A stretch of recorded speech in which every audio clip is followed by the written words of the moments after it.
Muchas gracias por este privilegio que me ha cedido en darme este estudio que pueda yo compartirlo con mis hermanos. El capítulo que vamos a ver del libro de Jueces es el capítulo 11 y se denomina Jefté, esforzado y valeroso. Bueno, pues vamos a estudiar la vida de Jefté, que por fe hizo grandes cosas, dice en la palabra en Hebreos 11:32, voy a citarlo textualmente. ¿Y qué más digo? Porque el tiempo me faltaría contando de Gedeón, de Barak, de Sansón, de Jefté, de David, así como de Sansón y los profetas. Vamos a dividir la historia de Jefté en 5 partes. En la primera parte, bueno, vamos a ver su origen oscuro. Esto es en los versículos del 1 al 3. En la parte número 2, los de Galat lo eligen comandante en jefe contra los amonitas. Esto está entre los versículos 4 al 11. Jefté intenta arreglar las cosas con el rey Moab sin derramamiento de sangre. Esta es la parte 3 que vamos a estudiar y son los versículos del 12 al 28. La parte 4 corresponde a la guerra que pues Jefté trata de evitar con los amonitas y se compromete con un voto. Esto está en los versículos del 29 al 31 y la prosigue esta guerra con bravura en el versículo 32 y la termina con una gloriosa victoria en el versículo 33. Y la parte número 5 es el aprieto en que se ve al volver a casa a causa del voto que había hecho. Esto es en el versículo 34 al 40. Entonces, esta lección pues nos va a dejar una gran enseñanza y que sea nuestro Señor Jesucristo hablando a través de mi voz para que sea glorificado su nombre únicamente. Pues bueno, en la primera parte, de acuerdo a lo que viene en el estudio, pues toman por decisión elegir a Jefté, que es galadita, que es muy valiente, está capacitado para llevar entre sus manos pues toda la responsabilidad del pueblo en ese momento. Sin embargo, la parte oscura que se menciona en el estudio o en la palabra es que era hijo de una ramera. Y pues bueno, aquí se menciona que puede ser una mujer, se menciona como otra mujer, ¿no? Y aquí, pues bueno, muchas veces hacemos prejuicios de las personas por su condición, su origen, su raza, eh, todo lo que traemos como bagaje, ¿no? Cargando cada uno de nosotros. Anoche nuestro pastor nos hablaba de la condición de una persona a quien él compartió la palabra y que pues ha llegado a ser pastor. Entonces no necesariamente tiene que ser alguien decoroso, ¿no? En esta situación y pues bueno, la condición de su mamá, que era prostituta, pues no es una desdicha para Jefté, pero sin embargo es una iniquidad que él no cometió. Entonces, pues bueno, por esto no era aceptado en esa condición de que era el hijo de una ramera, como lo dice el versículo 1, y sus propios hermanos, hijos del mismo padre, que se creían en su condición legítimos, lo expulsan porque pues no le permitían que entrara a la heredad de su padre, del mismo padre. Entonces, pues bueno, ahí vemos, por ejemplo, que Dios puede tomar a la gente que sea humillada, que sea menospreciada, que pueda tener alguna condición que no sea la más adecuada. Sin embargo,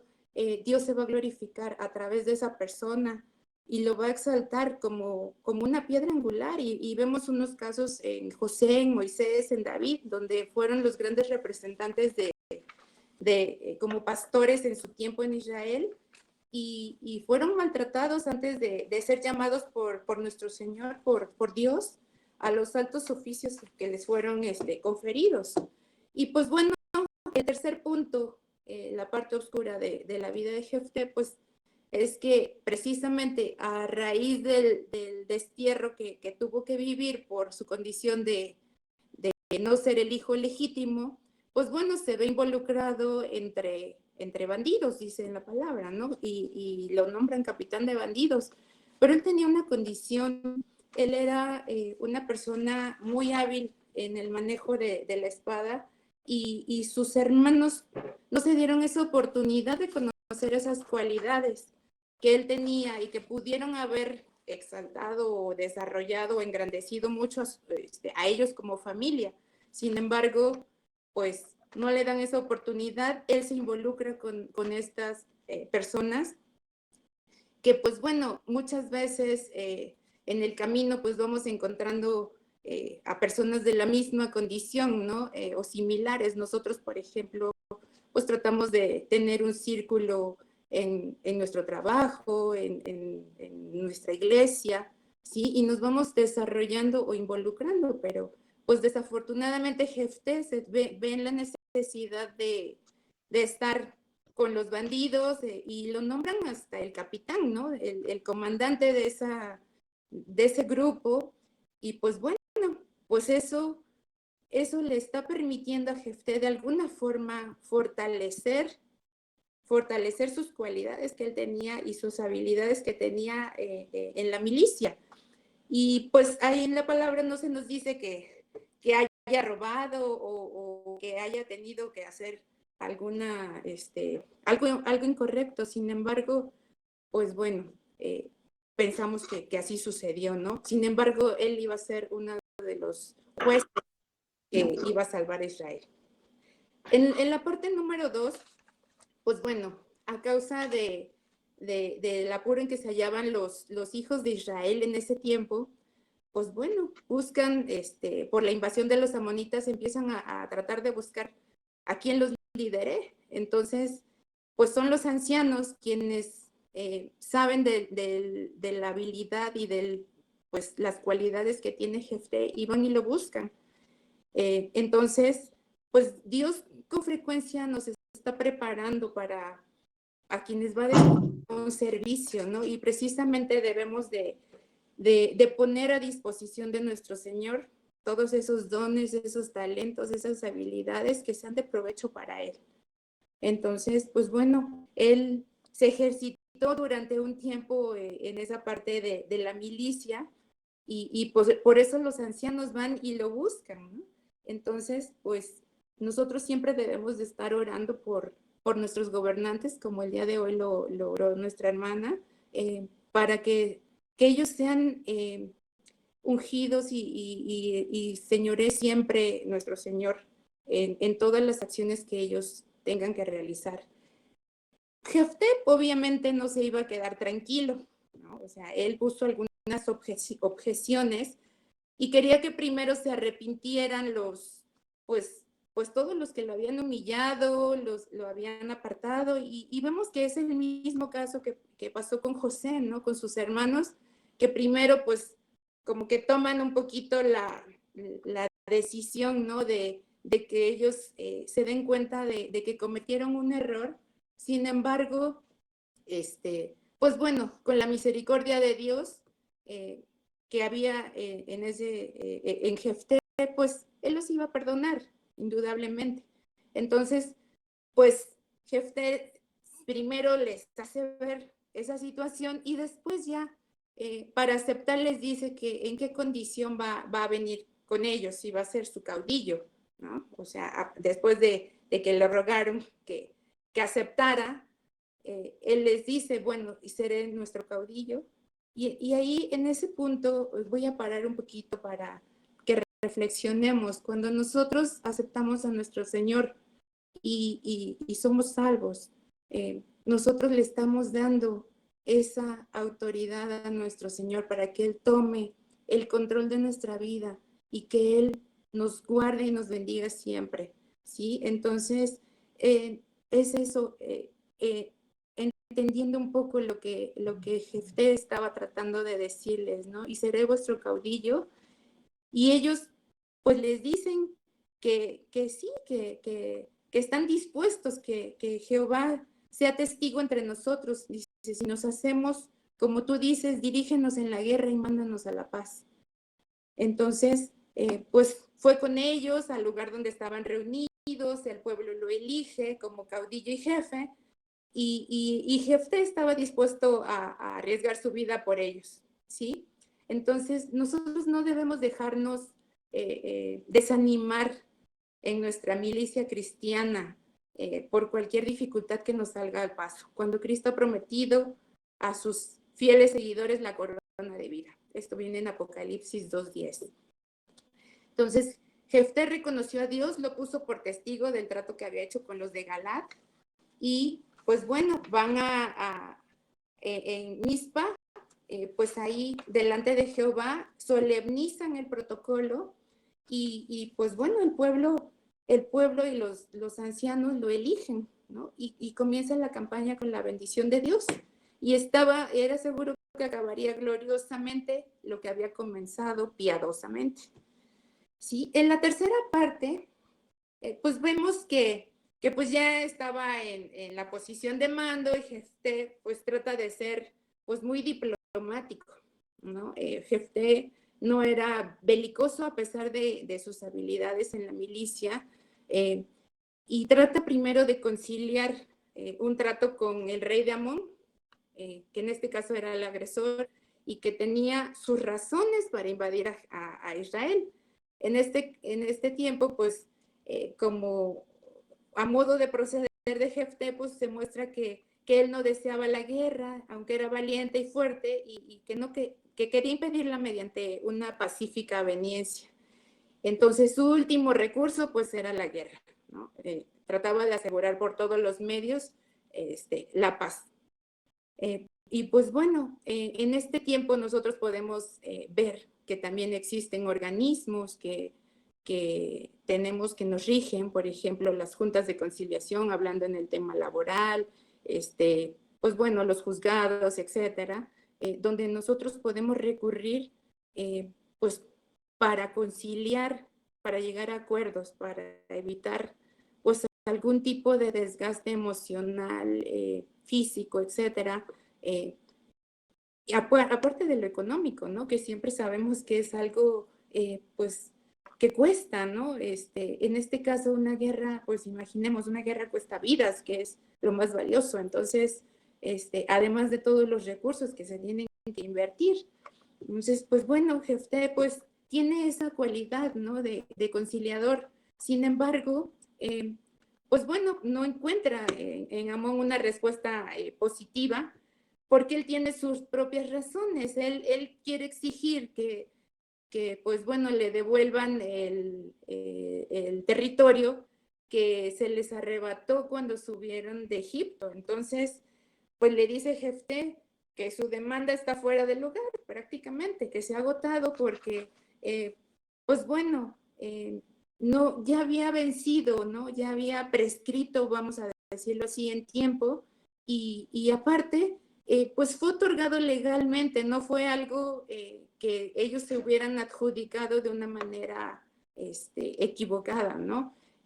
Ahí, por ejemplo, si recordamos cuando en la guerra en la que arrebataron el territorio a los amorreos, pues su rey, Sejón, había sido el agresor, no Israel, ¿no? Y entonces ahí, pues bueno, él fue el que entregó prácticamente el territorio, porque pues lo que querían únicamente los de Israel era cruzar ese territorio y él se negó y pues bueno, tuvieron que confrontarse, que enfrentar una batalla y Israel actúa nada más en legítima defensa y los derrotan, o sea, no era su fin, pero así salió, ¿no? Porque Dios iba con ellos, entonces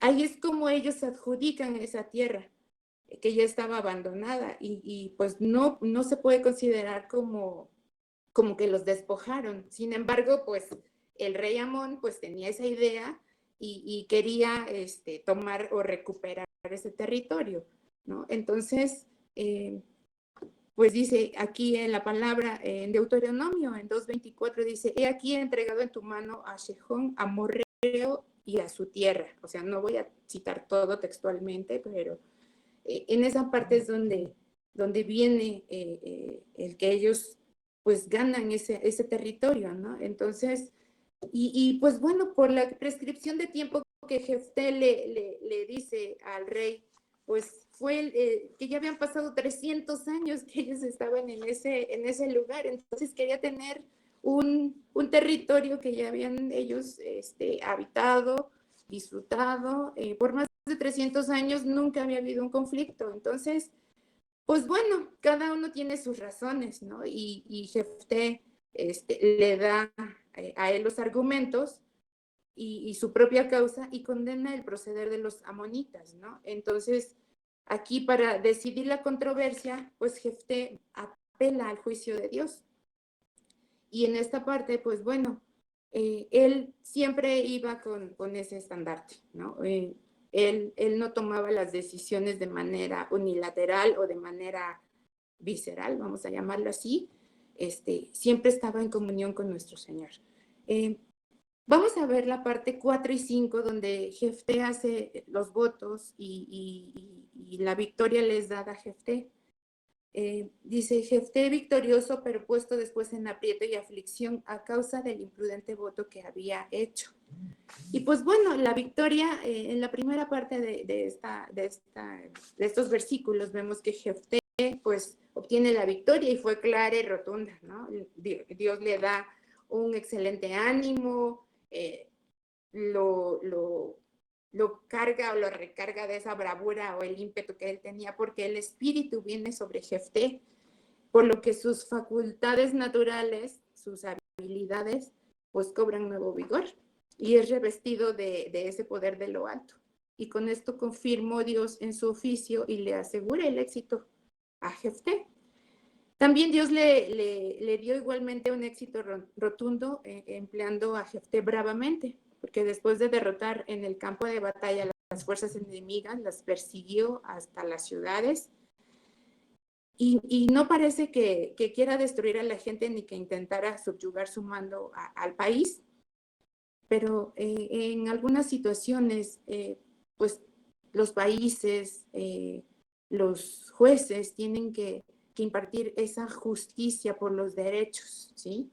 Entonces, en este caso, Jefté estaba autorizado para ejercer esa justicia. Y pues bueno, la victoria fue muy clara, el voto que hizo, sin embargo, fue algo oscuro.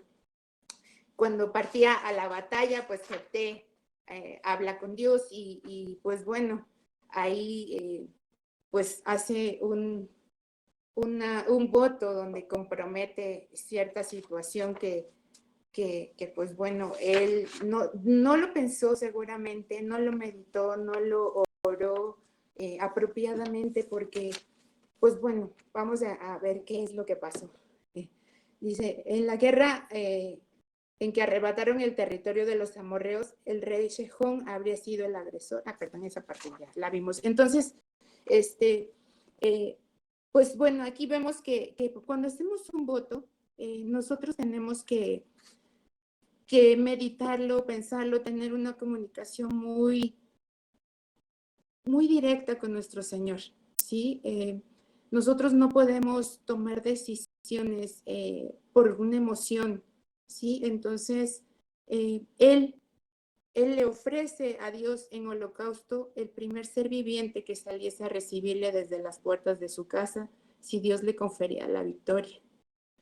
Y pues bueno, ya como lo hemos estudiado, sabemos que quien sale a recibirlo pues es su hija, y era su única hija, y su hija pues era sola, o sea, nunca se había casado, era virgen, y pues bueno, la hija sale pues en gozo, en regocijo, porque su papá viene pues con la victoria, pero él se ve muy contrariado por esta situación, ¿no?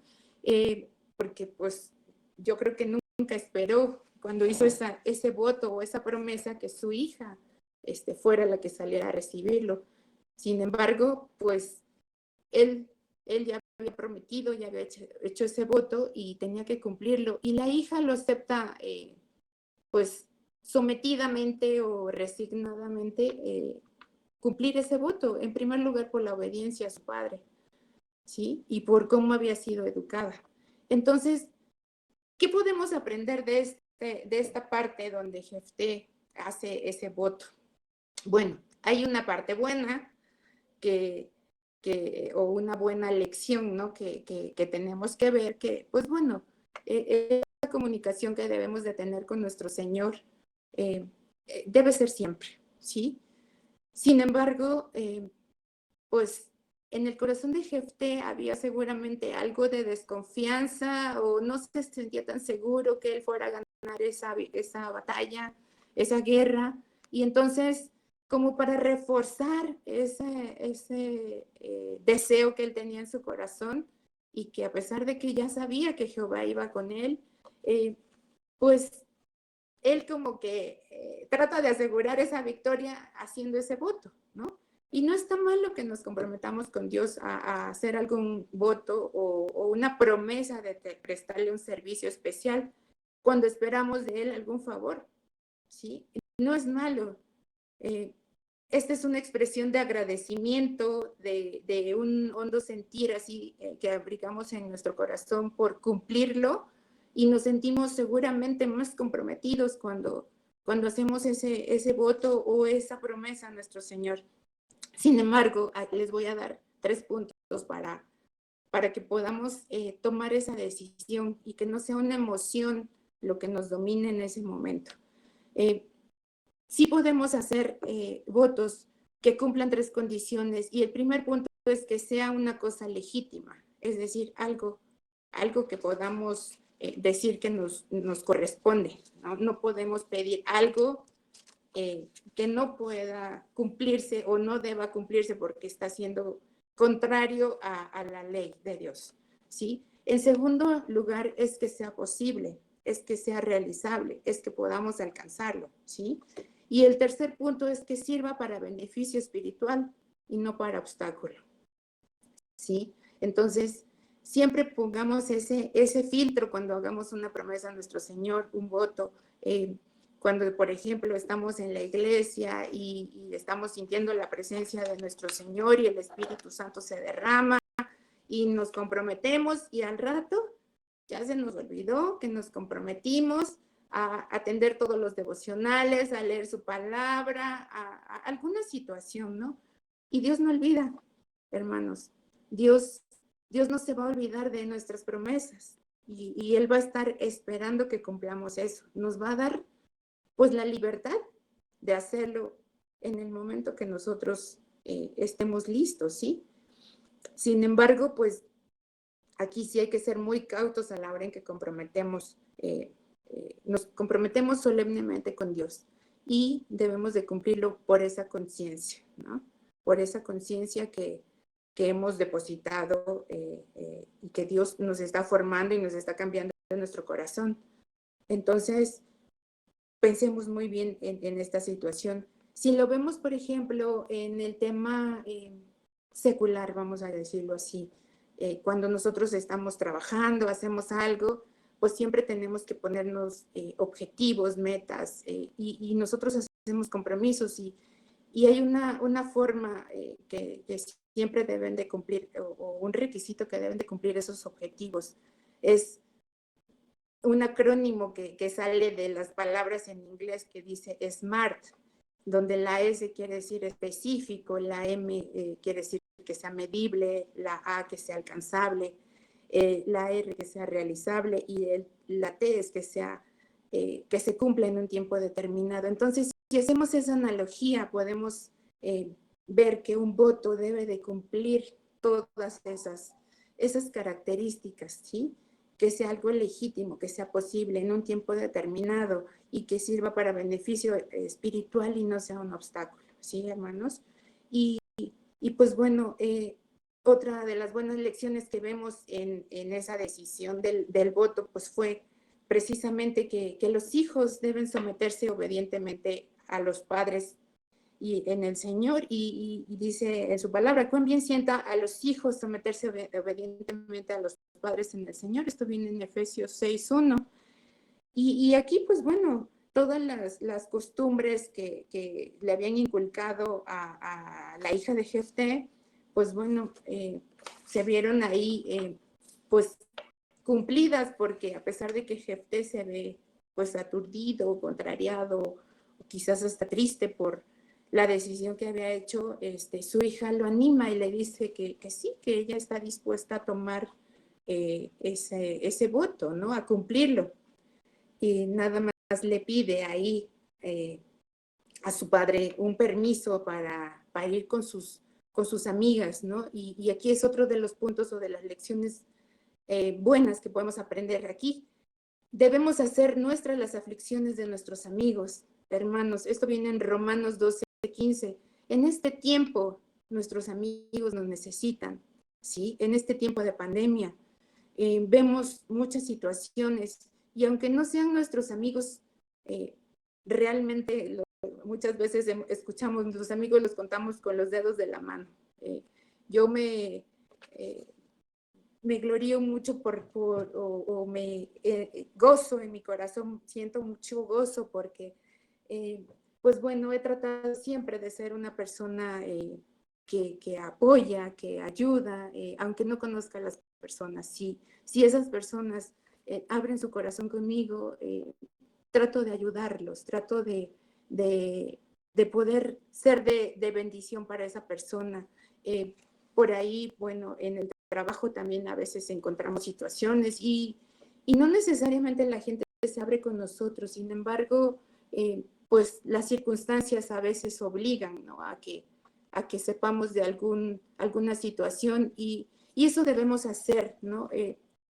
Condolernos con nuestros hermanos, con nuestros amigos, con nuestra familia. Cuando la hija de Jefté se fue a llorar su virginidad en los montes, sus compañeras fueron con ella para acompañarla en su dolor. Esto lo vemos en el versículo 38. Y quienes no están dispuestos a compartir esas penas o igual las alegrías, pues no merecen ser amigos, ¿no? No merecen ser llamados amigos.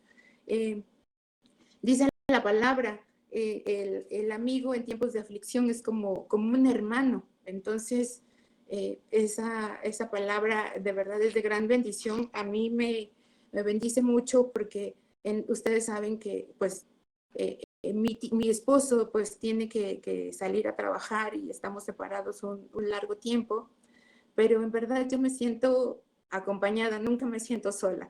Además de tener al Señor en mi vida, pues me bendice con la familia en Cristo que me ha dado, que son todos ustedes, y con grandes amigos, y mi familia en la sangre, pues no está tan cerca de mí, pero los tengo en el corazón y sé que cuento con ellos, y pues todo eso me bendice y me da la fuerza, como hoy en la palabra lo decía, ¿no? Renovamos cada día las fuerzas, como el águila, ¿no? El alimento espiritual es básico, hermanos. Y bueno, otro punto es el celo heroico en el honor de Dios y de Israel que la hija de Jefté abrigaba en su pecho a pesar de la indiscreción de su padre, y es digno de un perpetuo recuerdo. Y aquí, por ejemplo, las amigas, pues cada año se quedó como una tradición, vamos a llamarlo así, subían a ese monte las doncellas de Israel a endechar por la hija de Jefté, ¿no? Esta es como una ceremonia, pues ya como un recuerdo, ¿no? Un recuerdo que se marcó ahí, ¿no? Ya que ella, pues, menosprecia su vida y se entrega a cumplir ese voto, ¿no? También hay otros puntos oscuros en esta historia, ¿no? Porque, pues bueno, se discute en que si en realidad lo que hizo Jefté fue bueno o fue malo para cumplir su voto. Pues aquí prácticamente, pues se puede decir que él interpretó mal la ley del Levítico, porque decía, ninguna persona condenada como anatema podrá ser rescatada, indefectiblemente ha de ser muerta. Entonces, esa palabra era muy dura, ¿no? Y ellos estaban en ese ambiente donde tenían que cumplir de manera rigurosa, ¿no? La ley. Entonces estaban, como recordamos, en el tiempo de la ley y pues bueno, él no tenía forma de eludir el compromiso que había asumido con Dios. Entonces, pues vemos ese punto, ¿no? Como uno de los puntos oscuros, ¿no? El dilema de que si lo que hizo Jefté para cumplir, ¿no? Y también suponiendo que Jefté ofreció realmente a su hija en holocausto, saber si lo obró bien, porque bueno, los sacrificios humanos eran una práctica corriente entre los cananeos, en los cuales vivía Jefté, ¿no? En medio de ese ambiente. Entonces, pues a veces donde estamos, pues hay muchas situaciones, ¿no?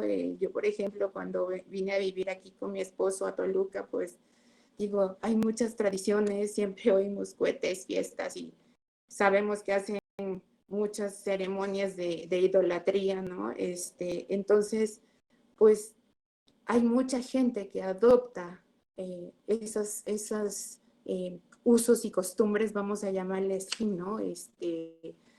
Y pues él seguramente interpretó ahí una parte mal la ley, ¿no? Y no la aplicó correctamente. Vamos al capítulo 12, donde habla del conflicto de Jefté con Efraín. Y pues bueno, aquí se divide en tres partes. Los efraínitas, en la primera parte los efraínitas recriminan a Jefté por no haberlos llamado. Y esto da ocasión a una lucha intestina o visceral, vamos a llamarle. Después viene la muerte y sepultura de Jefté. Y en la tercera parte es un breve relato acerca de otros jueces de Israel, que son Ibsán, Elón y Abdón. Entonces, bueno, en la primera parte con los efraínitas, perdón, viene una querella injustificada de los efraínitas contra Jefté porque no les había llamado para que lo ayudaran contra los amonitas a fin de que también tuvieran parte, pues, de lo que quedaba de la victoria o los despojos de la victoria.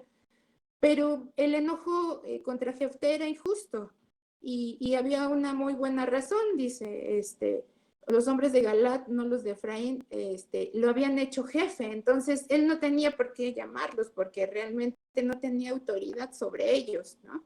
Entonces, pequeño gran detalle, ¿no? Que no se fijaron los efraínitas para decirle, pues, ¿por qué no nos llamaste, no? Y también, pues bueno, se cita ahí una crueldad porque se aglomeran, ahí pasan el Jordán hasta Mizpah en Galat, donde vivía Jefté y están dispuestos a no satisfacer sus deseos de conflicto, de guerra, y lo quieren quemar su casa y quemarlo con él dentro. Entonces, los resentimientos pues que tienen ellos, sin razón, vamos a llamarle así, son los que pueden provocar una furia mayor, ¿no? Entonces, la gente que no tiene, pues vamos a llamarle sentimientos, corazón, o que es un poco salvaje, pues se complace mucho en añadir aflicción al afligido. Entonces, pues aquí vemos esa situación con los efraínitas, ¿no? Entonces, pues viene la vindicación que hace Jefté de su conducta. Y él le dice, o sea, Jefté, como siempre, muy diplomático, ¿no? Trata de hacerles ver que no tienen razón en querellarse contra él o en enojarse con él, y que él se había metido a esta guerra no por propia gloria, sino para defender al país, ¿sí? Y pues había invitado a los de Efraín a unirse con él, pero ellos habían declinado la oferta y el honor que ellos envidiaban, pues se compró a un precio muy alto. No se atribuye también Jefté a sí mismo la victoria o la gloria de la victoria, sino que le da el honor a Jehová, que dice, Jehová me los entregó.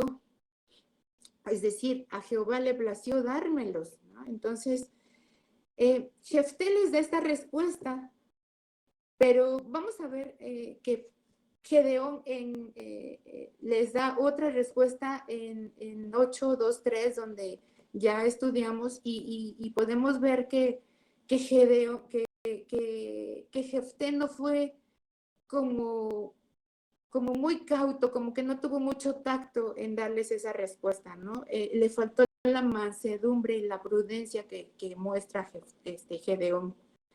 Y pues bueno, pues los efraimitas se habían querellado o se habían enojado, no solo contra Jefté, sino pues cuando los amigos y los vecinos de él se pusieron de su lado, pues también los afrentaron diciéndoles: vosotros sois fugitivos de Efraín. Y entonces, pues viene la afrenta, ¿no? Finalmente viene la afrenta con los efraimitas, se les encendió la sangre a los de Galaad, por lo que se dispusieron a vengar la dignidad de lo que les hacía a ellos y a su capitán. Entonces, pues se encendieron los ánimos, ¿no? Entonces empieza ahí una contienda. Pelearon contra los de Efraín y los derrotaron en el campo de batalla.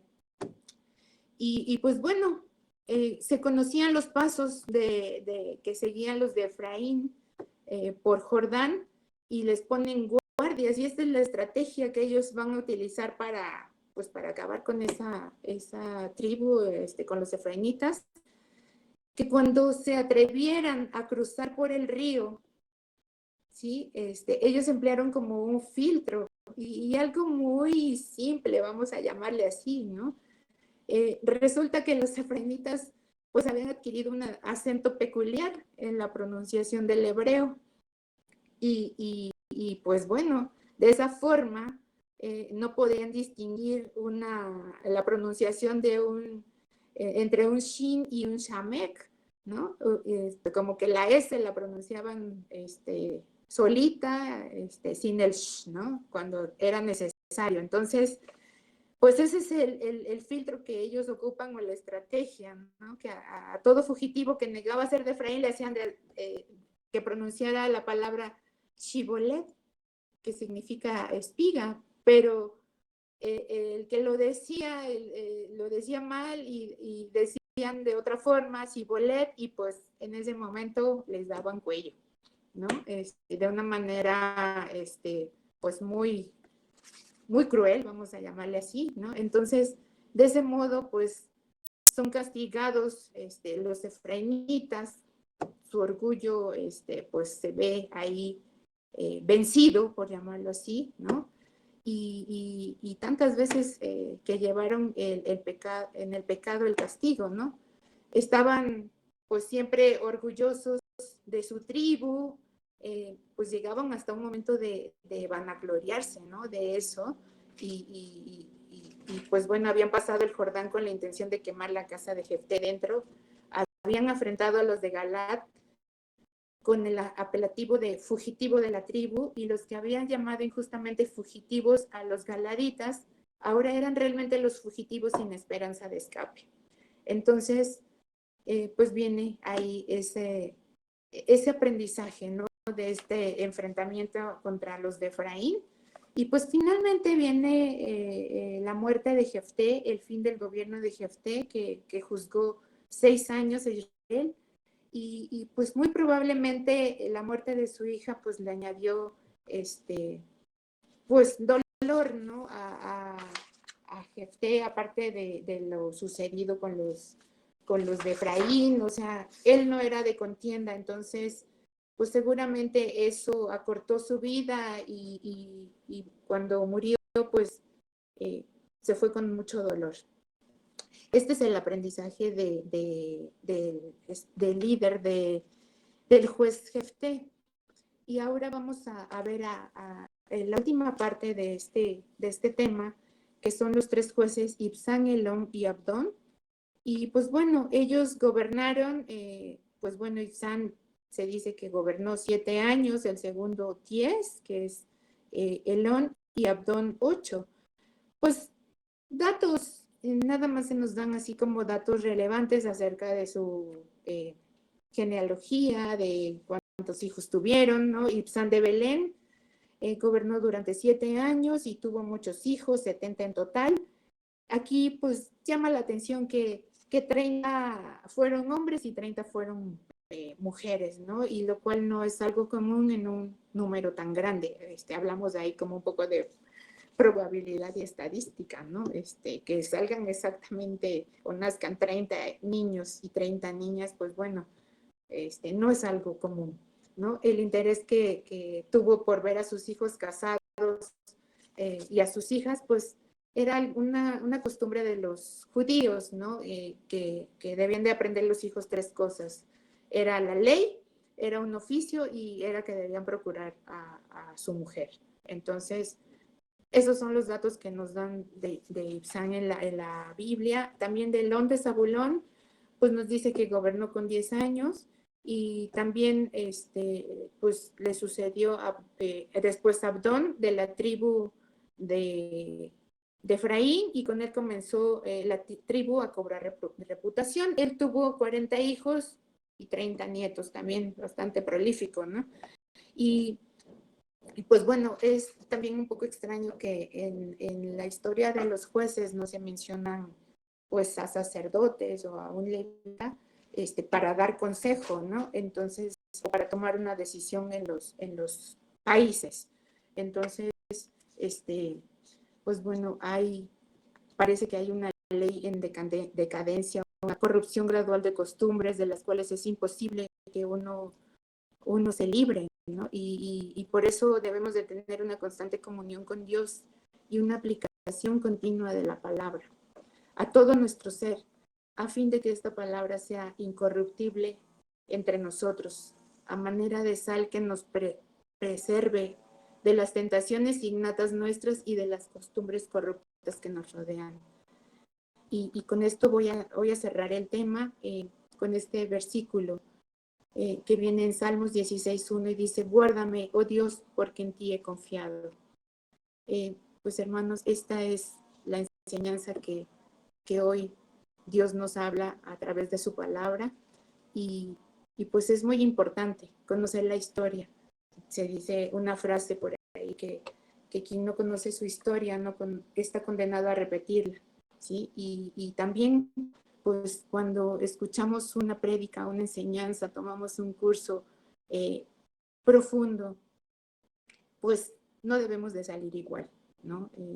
Debemos de salir bendecidos y pues bueno, en una frase que viene en un libro de Rick Warren dice, la predicación más profunda es la que produce un cambio en la vida diaria de las personas. Entonces, Dios les bendiga, hermanos. Espero haber sido clara en este estudio y muchas gracias por la oportunidad que me han dado.